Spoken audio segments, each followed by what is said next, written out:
Good afternoon, everyone. My name is Alex Williams, and I'm the head of animation at Escape Studios.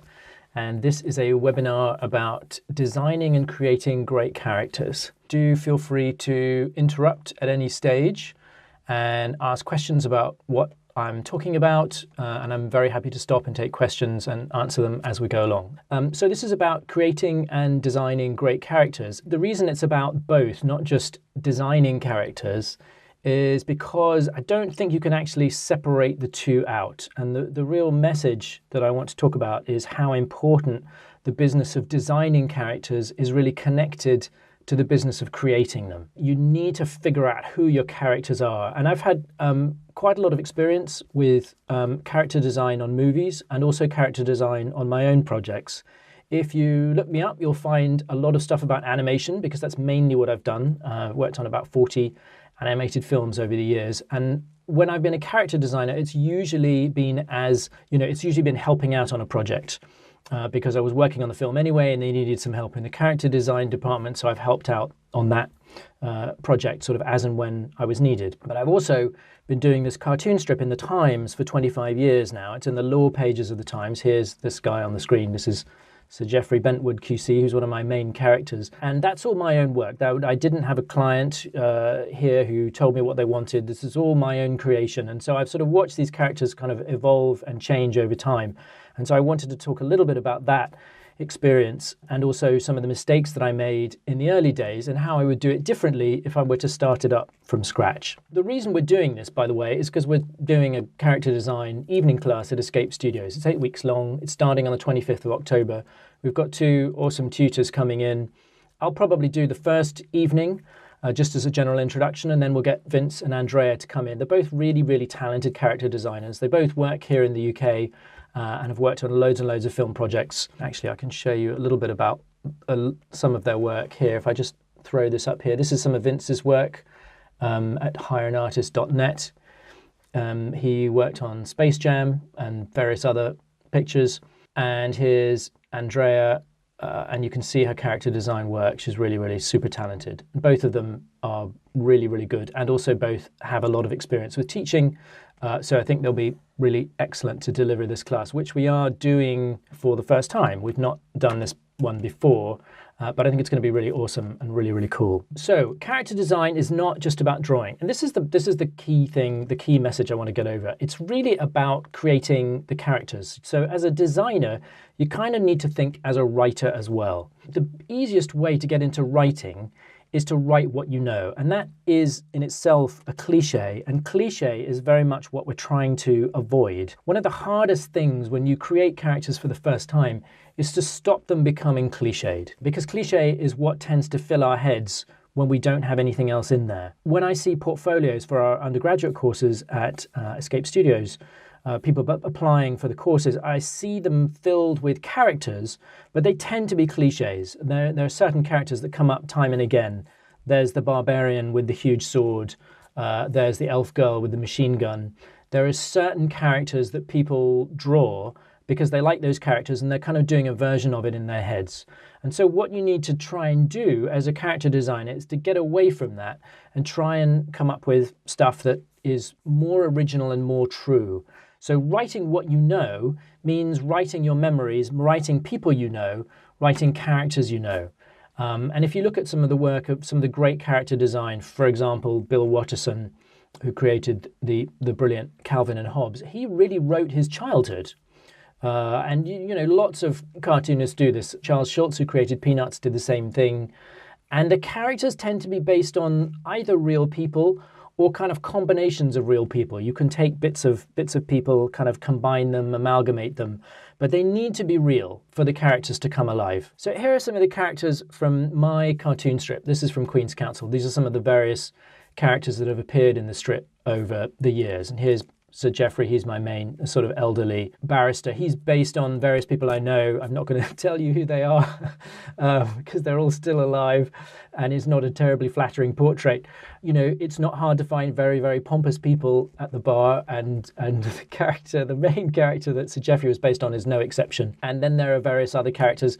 This guy's a tax lawyer. This is the kind of the junior, the pupil character, and he's very much based on me. I mean, he doesn't look anything like me, but he's the guy who everyone kicks. He's the kind of the junior, the guy who's terrible in court because he's a beginner. And this character up here was based on a guy I was at university with. I'm not going to tell you who he is. He's actually a Conservative MP now. He was a minister for a while.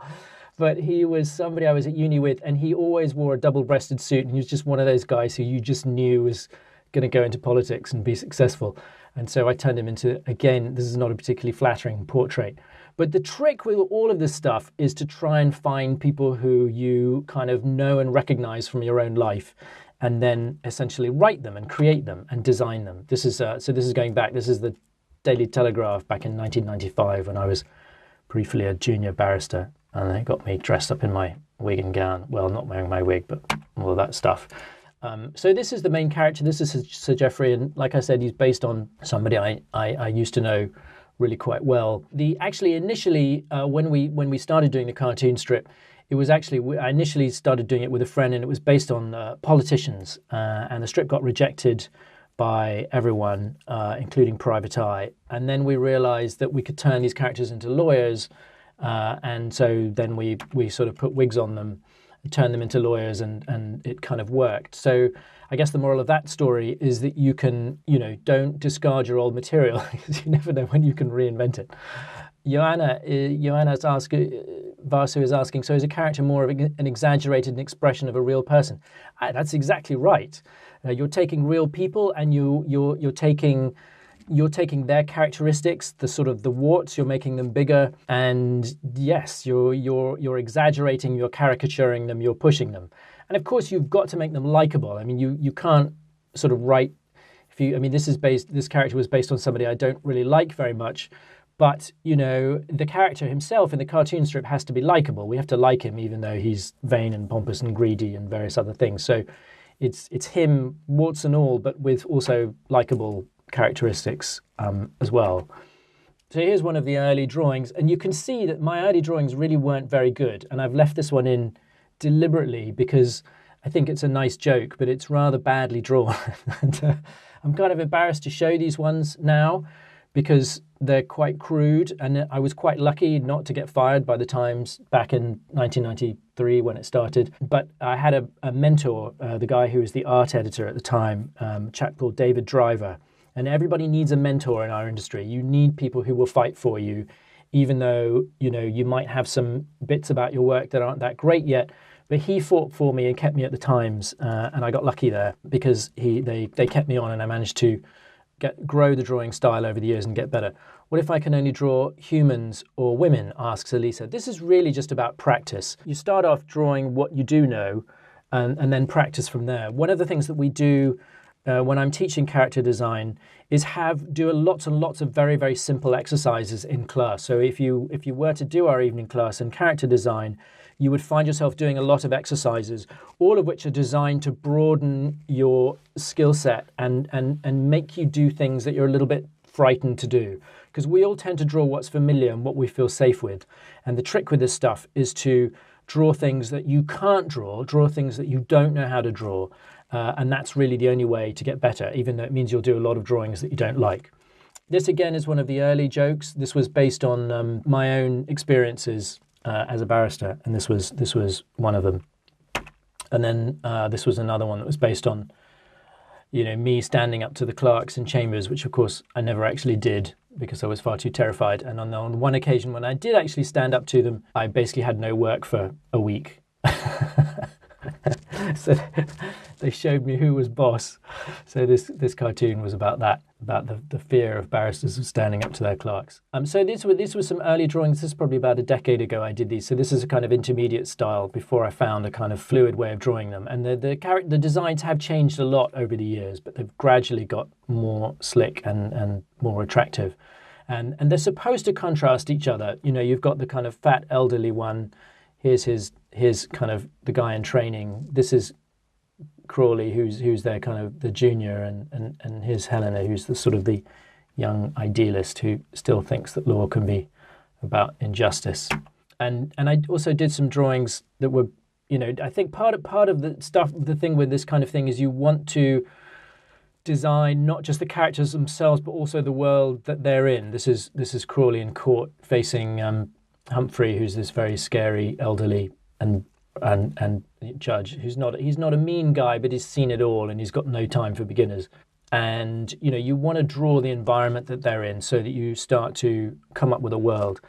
Dana Marie asks, how are you coming up with an inspiration and a design for non-human characters? That's a good question. I think a non-human character, I mean, in a sense, they're all human, right? I mean, if you're Disney and you're designing Bambi back in 1942 or whenever it was, I mean, those are essentially, Bambi is just a child as a deer, right? So they're still human characters. You're still taking characters that you know, you're just turning them into animals or monsters. Because we anthropomorphize everything. So when you're doing non-humans, they would still be based on people that you know. Here's books. This was Queen's Counsel. This was the first book. I did a sort of silly thing where him from the front and the back. That's the front and the back of the book. There were various other books about leaving the law, which I did back in 1996 when I went off to be an animator. It was a silly book about the credit crunch. And I also did a bunch of designs for Tim Cavan, who did a blog called Baby Barrister, which became very, very successful. He wrote a bunch of books about it. And he rang me up and said, would I design his characters, which was fun, and I did it. And they were sort of adaptations in a way of my own characters. And he had his characters were actually called, so the Baby Barrister was called Baby Barrister, get it? And there was a guy in Chambers who was this sort of old, kind of fat, rather corrupt guy who he called Old Smoothie, and that was the names of all of his characters were sort of Old Smoothie or Big Mouth. I think this guy was a Tory MP. Head Clerk, who another character who'd sort of seen it all before. And in this case, I wasn't writing my own stuff. These were very much the characters that Tim gave me to do, and I designed them for him, which is always a slightly different exercise. And there you're coming up with somebody, you're writing somebody else or drawing somebody else's material. Joseph asks me, would I make a TV series of my comic strip? Yeah, I'd love to. You know, I don't think anyone's. I mean, the trouble with Queen's Counsel, although I'd have to say, you know, it's a successful cartoon strip because it's been running for 25 years. Although, you know, I hate to say that because, you know, the next thing that will happen is the Times will ring me up and say you're cancelled. But, you know, and I guess that is a success, right? A quarter century of a cartoon. But it is pretty niche. You know, it's just for lawyers. And I doubt anyone would want to make it a TV series. Now, Tim, who was doing Baby Barrister, he did at one stage, he sold the rights to a production company. It didn't go anywhere. It didn't get made. But I mean, there's a lot, you know, courtroom drama certainly works, but he wasn't able to translate it into a series in the end. Anonymous attendee asks, can you recommend cheap drawing software? Now, and actually this is a really good question. And the reason I'm not actually doing any drawing in this webinar, it's not, usually the webinars we do at Escape Studios are about technology, right? Usually it's about demonstrating some piece of software. And you'll see that I've got Photoshop open here. I've got Photoshop, so I could do some drawing, but ultimately there's no real software that helps you with stuff. I mean, I just use Photoshop. I still draw by hand, so I'll still do a drawing on paper. This is all done in pencil and then scanned into Photoshop and then painted in Photoshop using the Photoshop color tools. But it's such a basic level of technology that it's almost not worth demonstrating because you know there's a million things at YouTube that will show you the same thing. Photoshop, of course, does have a license fee, and you have to pay about £100 a year to have a license for Photoshop, which I do because I use it for my work. But there is another piece of software called GIMP, which does the exact same thing, and it is free. And you can download GIMP, and you can use it, and it's just like Photoshop, and it's just as good. I use Photoshop because I'm used to it, and it's worth it for me to have software that I'm familiar with, that I know is supported, rather than use GIMP where I don't particularly like the interface. But it does just the same thing, and it is just as good. These are some of Tim's books, Law and Peace. So I did these designs for him. And if he ever did another book, I'd be delighted to do more of them. These are some drawings that I did. This was a cartoon strip for called The Tatler. It was about art dealers. I did it with a friend who was an art dealer. It didn't last, and I think in a way these characters I think I didn't really know so well, and there was perhaps a less of an element of truth about it. It was more of a contrivance than Queen's Counsel was. This was Ronnie Smiles was based on an art dealer. It was a famous art dealer with a similar name in the mid-90s, late 90s, who was a sort of art guy, and it was kind of based on him. But I didn't know him, and neither did my friend, and the whole thing I think it was a bit superficial in the end. It's one of the cartoons from the early days. I mean, I liked the jokes, but it didn't last. And I think ultimately what you've got to do is, you've got to find the characters that are really true. Adrian asks, how do you work out your color palette? And actually, this is a really good question, and it's taken me a long time to figure out my color palette. So if we actually go to Queen's Counsel, I can show you the website where you'll find the characters. I use this green for the books and also certain reds, and there's a skin tone for the characters as well, and their hair, and a brown for the chairs and the desks. And it's taken me a long time to figure this out, and it's one of the things that I kind of wish I'd done in the first place, was actually figure out the palette right in the beginning. But I have to say, it actually wasn't in color, because if we go back to 1993, now I've actually changed some of these since then, so that's actually a newer one where I've gone over the same thing. But the original drawings were not in color; they were black and white, because everything was in black and white then. And I only actually changed it. I've gone back over these. You see, I had some time on my hands a few years ago and redid some of the early ones. But it actually only changed into color, I think, in 2007. And I think if I scroll down here, we should find a point when it actually switches. Can't remember, either 2007 or 2008.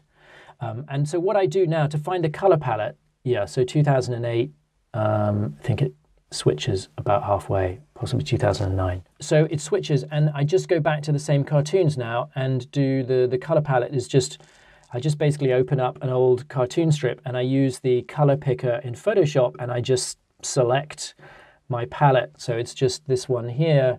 You just click on that one and then, open it up and click on the color and away you go. So once I found the green, law books tend to be this kind of particular green, and there's also a particular red as well, because law is kind of a grey world, but with certain colours. But there's actually a great website I found recently. I was having lunch with Andrea, who's going to be one of the people who's going to be teaching the course, and she came up with this. This is actually a good introduction to the Escape Studios animation blog, where I blog regularly, and you can see stuff about animation that we're doing here. And here we go. I was having lunch with Andrea, and she said, do you know about Adobe Color, which is awesome. It's this really great site. And so, for example, you can click, let's say you're doing army colors. Let's say you have to create a military character. It gives you a series of colors, and it will pop up, there we go, some greens. And you can use these as a kind of starting point so that you can figure out your color palette. And I have never used this before. I haven't actually tried it, but it looks really, really cool, because you want to find the kind of 5 or 6 main colors that you're going to use. Because really, when you're working with color, it's all about the colors you don't use, right? Because you don't want it to get too complicated. So for example, here, my color palette, I can see I'm not liking that very much because it's getting too busy.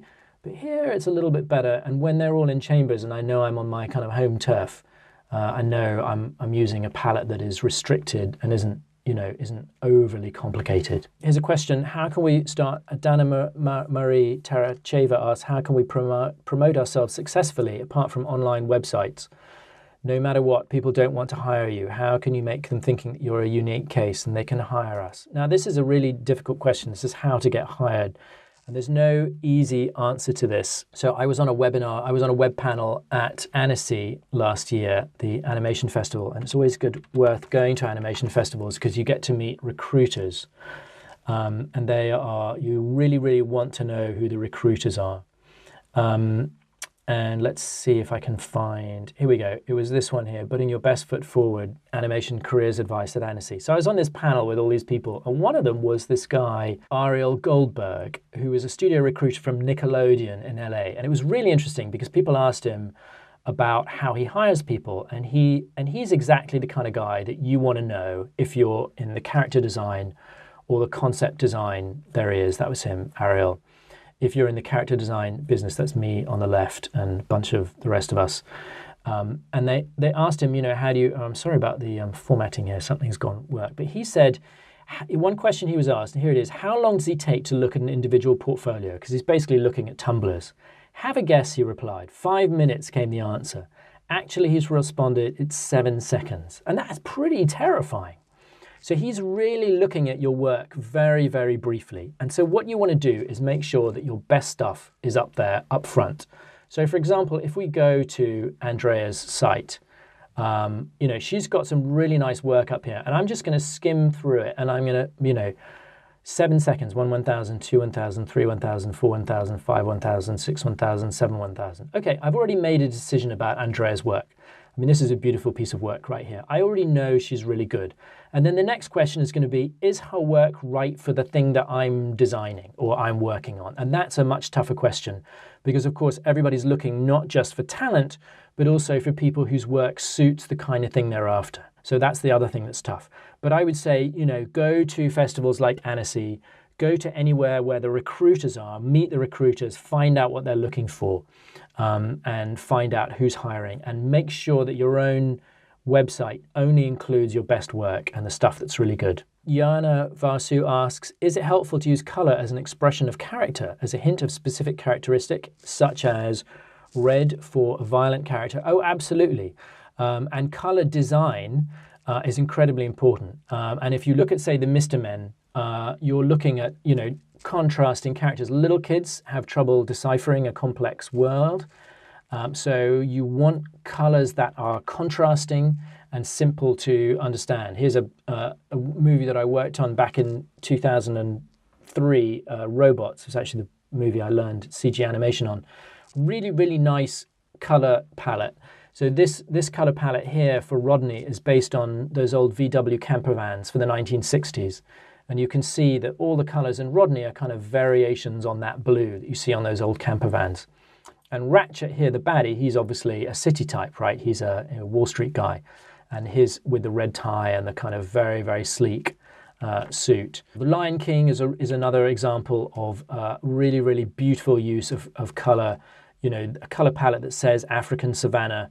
We all know that from nature documentaries, and they're using a limited color palette, but one which is very consistent and appealing. And if you look at almost any really nicely designed animated film, you'll find this. Here's Robots. So the Rusties were basically the colors of the rainbow, green for this character here, I can't remember his name, then blue for Diesel, red for Fender, Rodney, What's-Her-Face, and the other guy, I can't remember the character's name now, but you've got these contrasting shapes, contrasting colors, contrasting voices, and contrasting animation style, all of which are super important. So Lucy asks, is it better to keep the color palette minimal?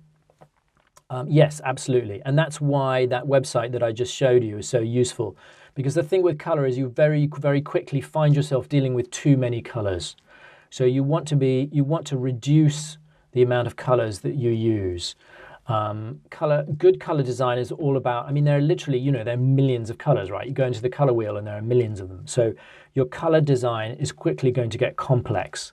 And one of the exercises that Andrea does is about what she'll do in class is she'll take a still from a movie and says, right, find the 5 or 6 colors in this design, so that you're really picking out the important colors that are being used in that particular color palette, and you're broadly speaking sticking to those colors. And again, it's all about not letting it get too complicated. Think about a film like WALL-E, that Pixar made. Think about the color palette. There's no green, right? It's all browns and reds and oranges, and a kind of brown world without plants or without green. So Masama has asked, is there a game or a movie, in your opinion, that's been successful in its character design, and why? Yes, absolutely. If we go back to my design and animation slides here are a series of examples of good design. So Lion King, that's a movie I worked on back in 1993. They're now remaking it. And again, it's an example of brilliant design. And what's so nice about this is who all the characters are immediately. Some of the female lions look a little similar. But you know who Mufasa is. You know who Simba is. We know the hyenas aren't so easy to distinguish, but it doesn't matter because they're a gang, so they're fine. And you know who Scar is, the baddie. So you've got an overall coherence of design, but they're very easy to tell apart. And I think if you look at, again, Winnie the Pooh is another really nice example of this. Great study in character contrasts. I got to work on these back in the early 2000s on Piglet's Big Movie. I was in Tokyo for 6 months working on this. They were great fun characters to animate because they're all designed differently. They have great color contrasts. They have different personalities, and they also animate differently. So as an animator, you've got lots and lots of fun you can have with these characters because they're all so different. And contrasts in the design and the color and the character and the personality and the animation style is really, really important. Jungle Book, of course, the original Jungle Book did this superbly well. Seven Dwarfs all have their contrasting personality, although not so much color, interestingly, but they were still learning on that film. Well, The Rabbit, another movie I worked on back in 1987, again, great contrast with these characters. Interestingly, this was all shot up the road from in Shepherd's Bush in the Dimco buildings, which is currently a giant bus shelter. DreamWorks, very, very good at this. Kung Fu Panda and Shrek, great clear design contrast. I don't say there's a particularly beautiful character design, but it's very, very well designed and very clearly contrasting.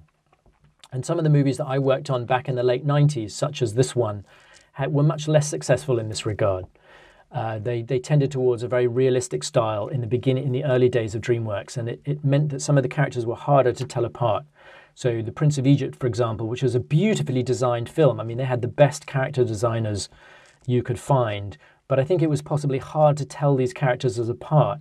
And so it wasn't; these weren't really family films because I think for little kids it was more of a challenge. Here's an example of a movie with design problems from my own childhood. I remember going to see this film when I was a kid, and I had no idea who all these rabbits were. I could not tell one from another, and I remember being bored after about 20 minutes because I just couldn't follow the story. I couldn't tell one rabbit from another. They're actually supposedly remaking this, and I hope they get it right this time because you've got to separate them out. Another example of a film that had problems was Valiant. This was a movie that I almost worked on, and I actually didn't work on it because I didn't like the designs, and I remember them taking a look at these characters' design, and I just thought this isn't going to work. It's too busy. They tried to make contrast, but it just didn't work for me. And I thought, I don't think this movie is going to take off, and I don't think it did. Here's another question from anonymous attendee: how important is it for an illustrator or character artist to maintain a certain style of drawing? I think variety of styles is important. I mean, obviously you want to have your style that you do and you do well. If you look at, Andrea's styles, you can see she works in a variety of styles, but you can sort of see the stuff she really likes doing. I can see that this work here probably is very much the kind of work that she loves to do. But most, if you want to stay in business, you're going to be working for clients, and working for clients means being adaptable and being able to work in a variety of styles. So I would say, you always want to have your core style that you work in, but then be adaptable and be able to do what clients want. Because clients will say to you, I like this, but, can you make it a bit different or a bit older or a bit younger? And I want it a bit more manga or a bit less manga. But you do need to show variety. I mean, that can be a real challenge for getting hired on any project, is if the producer doesn't feel that your style is suitable for the project. And you will think, well, I can work in any style. But the producer only knows the kind of styles that they can see at your website. So you might, when you do your website, you could break it up into styles, manga style, Disney style, Looney Tunes style, or different styles of work that you do. Masama asks, how do you personally find inspiration for character design? Well, going back to Queen's Counsel, these characters were all based on characters that I knew. They were all based on people that I knew. So without wanting to go over material I've already covered, these characters here are all they're all well, they're not all, but most of them are based on people I know. This was based on an amalgam of a couple of lawyers. This was based on an ex-girlfriend. This guy was this was the head clerk. This was based on the head clerk where the chambers that I used to work. It's kind of a caricature of him. This one wasn't so much. He was the client, the kind of downtrodden client. This guy, again, he's the sort of the criminal who is always in trouble. And this is the girl from HR. So, I mean, some of them are they're usually based on there's a guy, about 3 people in this character here. But I sort of learned this, I learned this from my father, who created, so if you go and look at a movie like The Thief and the Cobbler, which I worked on back in 1992. So the villain in The Thief and the Cobbler is Zigzag. And Zigzag is based on 2 or 3 people who my father really, really particularly disliked. I know who they are. I'm not going to tell you who they are. But they are kind of, so Zigzag is kind of a caricature of 1 or 2 of them. But it's an amalgam. It's not one guy in particular. It's sort of 2 people kind of put together and with their extreme characteristics highlighted and exaggerated. So I think you want to be looking at life as a cartoonist, as a caricaturist, as a designer. You're an observer of life. You always want to be carrying a sketchbook around with you, and you want to be drawing people, and you want to be thinking about the characteristics that people have and what makes them interesting and what makes those people special, and how you might use them as a character. It's what writers do all the time. You know, anybody who has any kind of intimacy with a writer will find themselves being written into their characters, or elements of them into their characters. And writers fall out with people all the time because of doing this. Anonymous attendee asks, do you know how we can animate the shadows of a character when he is moving, jumping, facial expression? Shadows. I'm not sure I quite understand. I guess you just draw the shadows in, right? I mean, I'm not sure quite what that means. You just paint the shadows. If you're ever stuck for reference, just look at Google Images, or there's no shame in copying artists whose work you like. Just make sure you don't copy it too closely. And there's a fine line between inspiration and plagiarism. A line I'm sure I've crossed a few times over the years. In fact, actually, I remember when Tim Cavan, who did Baby Barrister, first contacted me and asked me if I would do the designs of his characters. He said, have you read Baby Barrister? And I said, well, I've got to be honest with you, I started reading it, but then I stopped. Not because I didn't like it, because I liked it too much. And I thought, if I read your stuff, I'm going to start stealing it. So I thought, because I have no self-control, I thought I'd better just not read it, and that I won't be tempted to pinch any of his jokes. Is there any 2D animation software that you have a preference for? So I would say I haven't used a lot of 2D animation software, except outside of, you can obviously animate in Photoshop, but not particularly well. The one that everyone seems to favor, the folks that I know, is TV Paint. That's the one they use at the animation workshop in Denmark, which is a very good school I've taught at. They favor that, and that seems to be the best one. I would say if you had to pick one, probably TV Paint is probably the best one right at the moment. Masama asks, what advice can you give for creating characters that already exist? So I assume this is kind of for a client. So the client gives you a character, and what you want, when you're creating characters, you want to know as much as you can about them. And so this is really all about having a backstory. You want to know everything about the characters that you're creating. So here's some other slides that we haven't touched on. You want to know about characters. So let me let's just talk about this guy for a brief moment, Konstantin Stanislavski. He wrote a great book called An Actor Prepares. And now we're talking about acting, but this still applies to design, because Stanislavski says, cliché will fill up every empty spot which is not already solid with living feeling. And what that means is that if you haven't created an original idea, then when you start to draw or when you start to design, then cliché will crowd in without you even noticing it. So the trick is to try and not make things cliched. And that's why writing what you know is so important, because as soon as when you write a character, when you write a person, or you design a person that you know, it's not a cliche, because they're a real person. That didn't come from somebody else's characters. It came from stuff that you have yourself researched. They're not cliches or stereotypes. And a lot of what we do is about recreating or coming up with characters, reinventing archetypes and making them interesting. So you need a backstory. And that means the character needs to have a history, and that means you've got to write them, you've got to know. So if you're doing a caricature or a design for a client, the client will tell you who these characters are. So when I was designing the characters for Baby Barrister, I would pester Tim. What are these people like? What are they doing? What do they read? What do they have for breakfast? Well, not what do they have for breakfast, but what kind of a lawyer are they? What do they believe in? What do they vote? Are they Labour? Are they Conservative? Are they idealists? Are they corrupt? You want to know, and you want to know where did they go to school, and who their friends are, and where they go on holiday. I have to know I have to know how my characters vote. I need to know who their friends are. I need to know their politics. I need to know all sorts of stuff about them. I need to know their hopes, their dreams. So Jeffrey wants to be a judge, for example, although recently he doesn't want to be a judge because judges have had their pensions cut and he's not so keen anymore. But you want to write them up. You've got to know their stories and character flaws, and James Bond, and we all know what his flaw is, or used to be back in the days when he was it was rather different to what he is now. But the weaknesses, the A.A. Milne characters are great because they're sort of simple. Pooh is greedy, Piglet is frightened, anxious, Eeyore is depressed, and his glass is always half empty. And these are great characters because there's always a little bit of Eeyore in all of us, and there's a little bit of Piglet in all of us, and there's a little bit of Pooh Bear in all of us, and we certainly know people who represent these characters.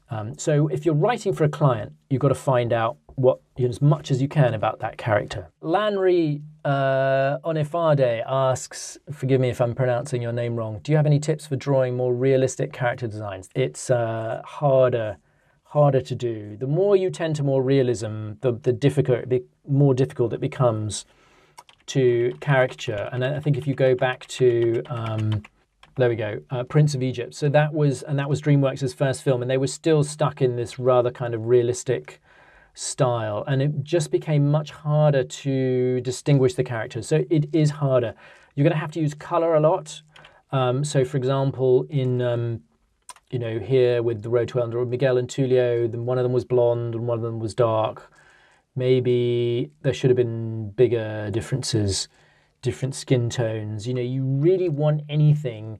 What you don't want is all your characters to look the same, because that is just death. But it is harder the more realistic you get, for sure. Dana Marie asks, what would you recommend as online free lessons?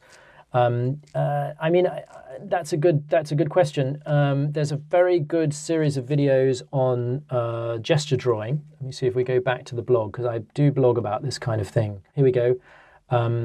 Learn gesture drawing at YouTube with Proco. These are really nice classes, and you can go to this YouTube channel. So if you look up gesture Proco YouTube, you should find this guy's classes, and they're very, very good, and I recommend them.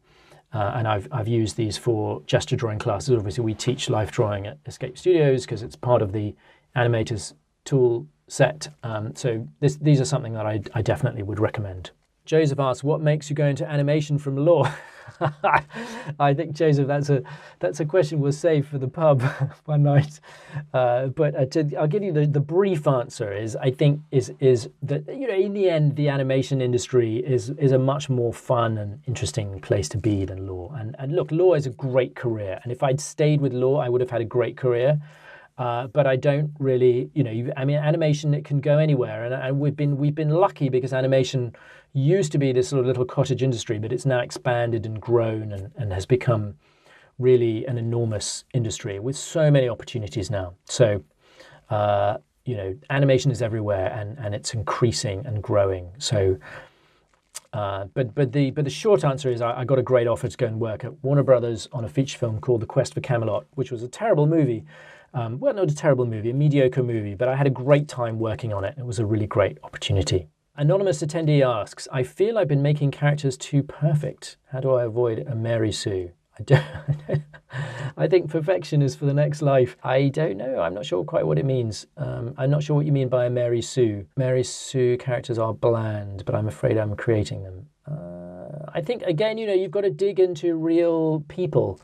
Try and caricature the people you know. Find people's curious characteristics, or the things that you have found about real people and use them as the foundations for your characters. Karen asks, I'm a motion graphic designer trying to get into character design. Would taking a character design class be better than taking time off to create characters and build a portfolio?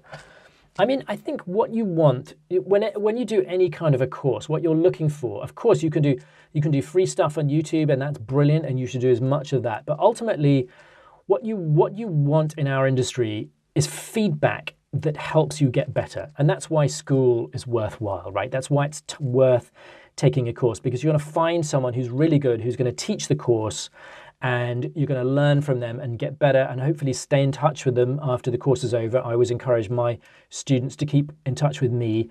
And, I try and mentor people just in the same way that I was mentored when I was an animation student or when I was a young animator. I have had many mentors over the years, and some of them have been really talented.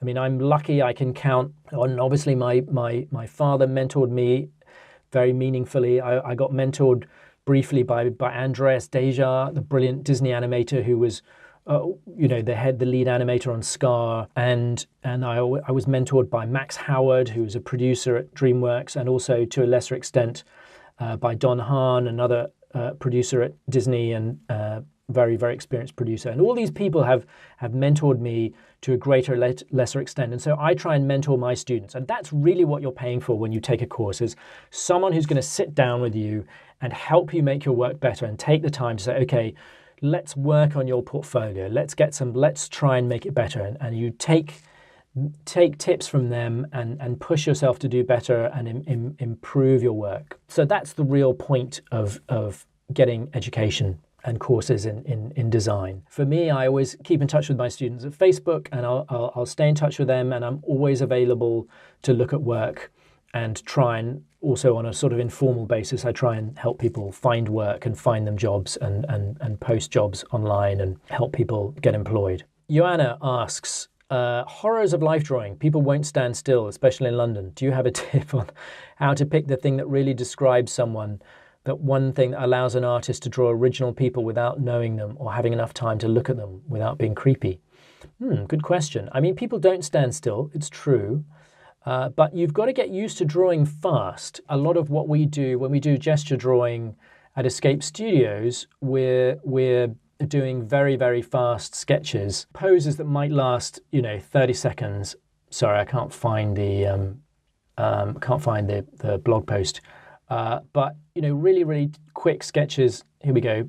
Here's portfolio tips. So that's one of my fast sketches. That's probably a 30-second pose. That there is a 30-second pose. What we often do when I'm running gesture drawing classes is I'll get students to kind of, be characters. So one fun exercise that we do is, I'll get two students and say, okay, now do a movie poster. And they'll do, like now do a cop poster or something, or just have people come up with ideas for character. And I might get a really tall student and a really short student to work together, and we sort of create poses, and that's a really fun way into design. But you've got to understand, models are going to move. You've got to get used to drawing quickly. 30 seconds, 1 minute, 2 minutes, 3 minutes, can be a long pose. And certainly I don't do any poses more than 10 or 15, because now you're really getting into the drawing, which is not really what this is about. It's all about capturing character and personality. And you can do that pretty fast. You can draw people on the tube, and if they notice you drawing them, just kind of stop, draw someone else. Elisa asks, if you want to learn things, another YouTube artist is Mark Criley. He talks about making manga and stuff. Okay, cool, excellent. So I'm gonna Google them. So I'm always looking for new blog material. Mark Criley. Okay, Criley, manga guy. Okay, awesome. All right, I'll check it out. Thank you for that. I'll look into that in more detail afterwards. Elisa asks, how do I avoid torture porn? Gore for the sake of gore in horror. I don't know. I've got to admit that I've never really done horror stuff. It's not really my thing. I'm more a kind of light comedy person. I would just don't do it. Just try and create a character, try and create a horror character with no blood. Just try it as an exercise. See if you can do it without any blood. Once you drench everything in blood, it's a little, I mean, blood is a cliche, right? So try and do it without. Dana Marie asks, talent or luck to be noticed? I think both. You know, you need talent, you need luck, but the other thing you haven't mentioned there is persistence. You've got to be persistent. And again, you know, I come back to the post that I did at the blog about recruiters. That is going to festivals. Where are animation recruiters to be found? There's tons of information, by the way. You should, you know, bookmark the blog and come back to it regularly because I answer these kinds of questions all the time. Recruiters go to the big festivals. You need to get yourself to them. If you want to be in comics, go to Comic-Con. If you animation, go to Annecy. Go to FMX, go to SIGGRAPH in the US, and then they do stuff in the UK as well. Ottawa, Zagreb, Hiroshima. There are lots and lots of these festivals. Escape Studios, we do the VFX festival. It's coming up. It's coming up in February, and it's awesome. I mean, it's really an amazing event. And I would go even if I didn't work for Escape because it's really, really cool. I've done a lot of blog posts about it. And I've done a lot of transcriptions of the talks that we have there. I mean, they talked about the making of Star Wars. You get tons of information on how the movies get made, and you meet the recruiters. I mean, they're there, right? I mean, that's where the recruiters go. And at FMX, you'll find them, and you'll find them at the Visual Effects Festival next year. And you'll also find them there's one coming up in London. Hold on, I just did a post on this recently. Yeah, Blue GFX Expo. That's coming up in London on the 9th of November, and it's free. Now, you can't book your place yet. I think if I go here, you won't be able to register yet, but you will be able to soon. Keep an eye on the blog, because I'm always blogging about this kind of stuff. Anonymous says, Quest for Camelot was awesome. Just saying. Thank you. It's very kind of you to say so. So Quest for Camelot, if I Google, I can show you the character that I worked for. Quest for Camelot, I didn't design Ruber, the bad guy, but I got to animate Ruber, which meant interpreting the design, which is sort of part of the fun. So these are some of my, that looks like, that's one of my drawings there. So, you know, I got to do this guy, and as an animator, you're not exactly a designer, but you have a hand in the design process. So I got to have a hand in how this character was manifested, and I did design his silly sword handle there. But anyway, it was it's not the world's greatest film. It has many, many flaws, but it was really, really super fun to work on. Oluwasamire Adetoro, apologies if I'm pronouncing your name wrong, asks, would you advise an apprenticeship route or university route for animation? I mean, I think look, it's very hard to get an apprenticeship without already having gone to university. I would say university is a great foundation, but you must pick a good course. Now, obviously, you know, I'm going to tell you our undergraduate course at Escape Studios is good for animation. But I mean, it really is. I mean, we take seriously the business of creating studio-ready talent. That's why we're Escape Studios. There are other good animation courses, of course, but you must make sure you find a good one, and you must make sure you find who's teaching them, because that's the key thing, is who's teaching you and what do they know, or what do the tutors know? Because again, it comes back to mentorship. You've got to find a mentor. You want to find a really great tutor and make them be your mentor for the 3 years that you're at university. And they will help you because that's what they're there to do.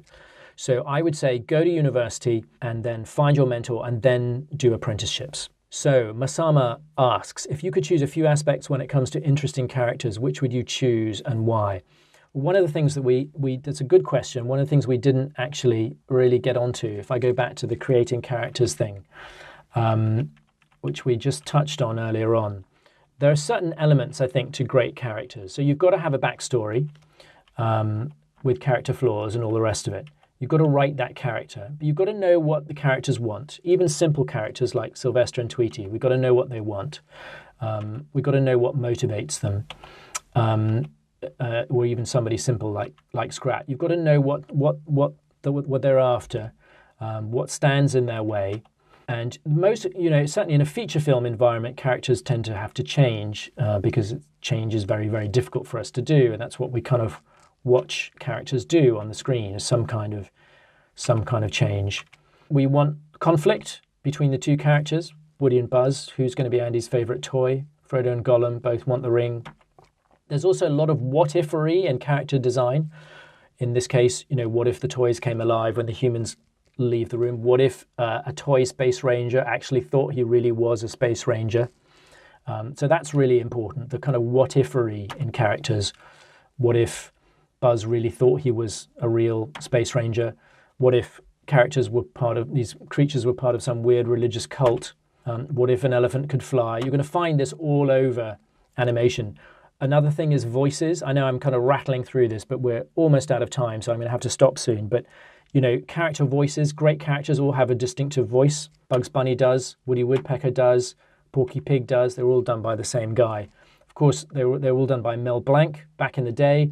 The voice, of course, always comes first. You find the voice, then you do the animation. Music, often characters have their own music. If you think of great TV series, of course, Darth Vader has his own music. The Hobbits in Lord of the Rings have their own music. So music can be important. If you think of a great TV series like Peppa Pig, the music in that show is very important. That, by the way, is a really, really well designed. Those are really well designed characters. I mean, they're not maybe beautiful drawings in the classical sense, but that is an example of beautiful design. Syed asks me, what's my opinion about background artists? I'm probably not very well qualified to talk about that because I've done a fair bit of character design, but I wouldn't describe myself as any kind of painter. And that's really a bigger subject. Background artists tend to be painters, and you better go and learn painting if you're going to figure that out. Joanna asks, will the course allow us to put together a show reel? Will we be ready to apply for jobs afterwards? So for the evening class in character design, I wouldn't say that it's a zero to hero course. Now, obviously, the undergraduate courses are. The short courses in animation also are. We expect you to start with basically nothing and then come out fully formed. But the evening classes aren't quite like that because it's only 8 evenings. You're going to get 8 evenings with me, with Vince, with Andrea. So I can't promise you a job at the end. I mean, of course, I can't promise you a job at the end of our undergraduate course either, except in a sense I can, because if you're diligent and you do your work, then there's no doubt that within 3 years, or even frankly within 3 months on our short courses, you can get to a job-ready state. But with an evening class, it is a little bit different. They're more of a taster, but you're going to meet some great character designers. You're going to get some meaningful and creative feedback. And yes, the whole point of it is to put together a demo reel at the end of it. And the kind of end result of the character design class is to create a portfolio of work to help you get work in the industry that you've chosen. So that's what it's all building up for. So that's very much the person. But that's what Escape is all about. We're all about, again, Escape Studios, the studios bit is studio-ready talent. That's what it's all about. Oriana asks, hello, Alex. I've got a little experience in animation and character design. Would I still be able to partake in the course you offer? Absolutely, of course. No, we take people at all different levels. Musama asks, what do I think of an art book, such as books like Zootopia that is dedicated? Yeah, you can, absolutely. Dedicated how the characters were made. And what is your advice on how to use these types of books? Well, the dirty secret is copy. Copy characters. That's how everybody learns. Of course, you don't then submit it to a client as your own work. But, copy characters. Copy the characters of the designs that you most love and adapt them a little bit, and you find yourself learning. I started off doing that. I started copying other people's work, and then gradually, if I look at my own cartoon strip, I was heavily influenced by other people's work. I was heavily influenced by, when I started the cartoon strip, I was heavily influenced by the Alex cartoon in the Daily Telegraph. And actually, I'm allowed to say this now because I've recently become friends with Charles Peaty, who does the drawings. And I told him over lunch the other day, I said, I started off stealing your designs. And he laughed and said, yes, I know. But since then, you've made it your own. So you can probably see the similarities. I was heavily influenced by this stuff back in the early days. But you kind of copy, you're influenced. Everybody does it, and then you Over time, you find your own voice, but you must find your own voice. But start out by borrowing, start out by copying. There's nothing wrong with that. There's no shame in that. And then gradually over time, find your own style, your own voice. And I think probably it's 5 o'clock, so I think I need to stop now. But I'm just going to take one last question, because Hussein asked, in character design, how much drawing is involved and how much software tools are used? And really, it's a drawing business. It's really all about drawing. And yes, there's Photoshop, which makes our lives easier, or Cintiq if you can afford some really nice kit. I know most pros now use Cintiqs. I'm kind of old school for still drawing on paper and scanning my drawings, but I like it that way. And it suits me. And also, I like to be able to sell the original drawings, and you can't do that if it's all digital. I think we need to wrap this up.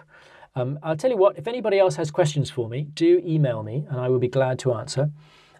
Here's my email address, alex.williams1@pearson.com. I will gladly answer email questions, so do email me individually and I'll be very glad to answer your questions. Thank you for your time. I hope it's been useful. It's actually been really fun and interesting for me. I don't usually love talking about my own work like many artists. I tend to be a little bit shy about talking about it, funnily enough. But it's fun because it's, when you talk about how your own characters came to life, you actually learn a lot about how you do it and a lot about the technique and how it developed. So it's been really interesting for me too. Thank you for listening. It's been a real pleasure, and do email me, keep in touch, and send me portfolios. Happy to take a look at your stuff and help out in any way that I can.